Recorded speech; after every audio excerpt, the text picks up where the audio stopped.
Indecent Proposal was a 1993 American erotic drama film directed by Adrian Lyne and written by Amy Holden Jones. It is based on the 1988 novel by Jack Engelhard, in which a couple's marriage is disrupted by a stranger's offer of $1 million for the wife to spend the night with him. It stars Robert Redford, Demi Moore, and Woody Harrelson.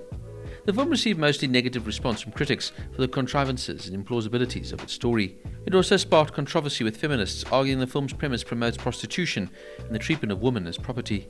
Despite this, the film was a box office success and grossed nearly $267 million worldwide, against a $38 million budget, becoming the sixth highest grossing film of 1993.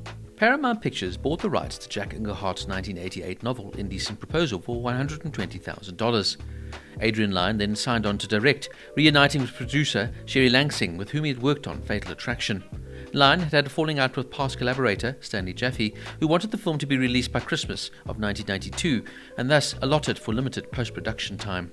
The film was originally planned as a vehicle for Tom Cruise and Nicole Kidman, with Warren Beatty starring as John Gage. Kidman and Isabella Adjani screen-tested for the role of Diana. Cruise, though, would later back out amidst speculation that the film's storyline and questionable moral tale would conflict with his new involvement in the Church of Scientology. Robert Redford then accepted the part of Gage on the condition that his character could be adjusted to be less of a villain. He would turn down the $4 million salary initially offered to him in exchange for gross profit participation from the film's overall box office return. Johnny Depp, Tim Robbins, and William Baldwin were also amongst actors considered for the role of David Murphy. Woody Harrelson then dropped out of his film Benny and June to commit to this role, resulting in a lawsuit from MGM Pathé Entertainment that was settled out of court. Harrelson would be replaced by Johnny Depp in that film. Of the script, Amy Holden Jones said there were 3 multiple act changes to the script, made primarily by men. Jones initially wrote the ending with Diana leaving Gage of her own accord, without prompting from Gage. Jones said, "I always had a lot of trouble with the movie after David and Diana split up. The men in charge, particularly Redford, decided to make Gage very sympathetic. In the original script, it was a very clear journey where she came to realize that she was his next acquisition. There were 4 or 5 people that Redford cycled through to work on his character. In my draft, she said to him that you can't buy love, and then she left. Redford would have that changed because he felt that he couldn't be left." Jones added, "I thought Diana should leave both men at the end. I brought it up several times in studio meetings, including once the movie was greenlit, and that was basically laughed at. No one would even consider that as a proper ending." William Goldman says he was brought in to work on the script after John Cusack had turned it down. "They couldn't get anyone to do it," he said. "I wrote a draft and I don't think they changed anything. I don't know why actors decided to do it or didn't do it, but it was an enormous success, so that's good for me." Filming began in Las Vegas in June of 1992. The casino scenes were filmed at Westgate, Las Vegas. After a month in Las Vegas, the production was moved to Southern California, where locations included Echo Park neighborhood and Santa Barbara mansion that stood in for Gage's home. Lyne decided to feature the novel Backlash, the undeclared war against American women, in a scene because author Susan Volodi had notably criticized Lyne's film Fatal Attraction. Lyne would only complete post-production work on the film roughly 2 weeks before its opening, in April of 1993. Some notable differences between the novel and the film. Engelhardt's novel contained cultural friction that the screenwriter left out of the movie. The main character, named Joshua, is Jewish, and his billionaire foil is Arab.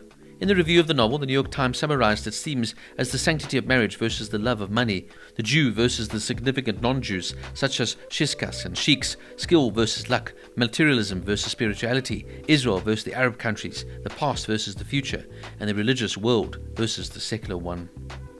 In All the Right Places by Lisa Stanfield was released as the album's lead single on May 24, 1993, and the film's main theme song. Sheena Easton would also make a cameo appearance in the movie, performing The Nearness of You as a pivotal part of the movie. No Ordinary Love by the English band Sade was also prominently featured in the film, though it was not included on the final soundtrack.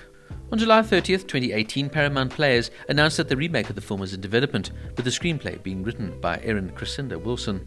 The film, however, would go on to win 3 Golden Raspberry Awards, most notably for Worst Picture, Worst Supporting Actor for Woody Harrelson, and Worst Screenplay by Amy Holden Jones, whilst Adrian Lyne was nominated for Worst Director, Robert Redford for Worst Actor, and Demi Moore for Worst Actress. The likes of Billy Connolly, Herbie Hancock, and Billy Bob Thornton appear in cameos within the film. Now, I found Indecent Proposal to be a fascinating, controversial premise that is both a product of its time, yet still a compelling watch. Indecent Proposal was one of those films that of course I'd heard about for years, often referenced and undeniably with a bit of a cult following. Despite the heavy criticism it received upon its release, I found this to be a very well made and engaging film that most certainly keeps you entertained. Demi Moore delivers a very strong performance, bringing depth and vulnerability to a very complex character. However, I do feel that Woody Harrelson was miscast in the role. While the chemistry between him and Moore works at times, the role just doesn't seem to suit him naturally. Robert Redford is solid in his part, but it's somewhat disappointing that his character was softened from the original concept, making him more sympathetic and romantic, which slightly undercuts the story's moral tension. I also don't love when John Gage now, at the end of the film, gets Diana Murphy to break up with him, as it were, almost if he's trying now to do the right thing. It sort of contradicts the character's main sort of arc, and also somewhat diminishes Diana's agency at a crucial part in the film. That said, the core premise, a couple offered $1 million for one night with his wife, is undeniably fascinating and still sparks conversation to this day. The film explores themes of love, trust, power, and money in ways that feel bold, if sometimes melodramatic. It's definitely a product of its time, especially in how it handles gender dynamics, but it remains entertaining and still thought-provoking to this day.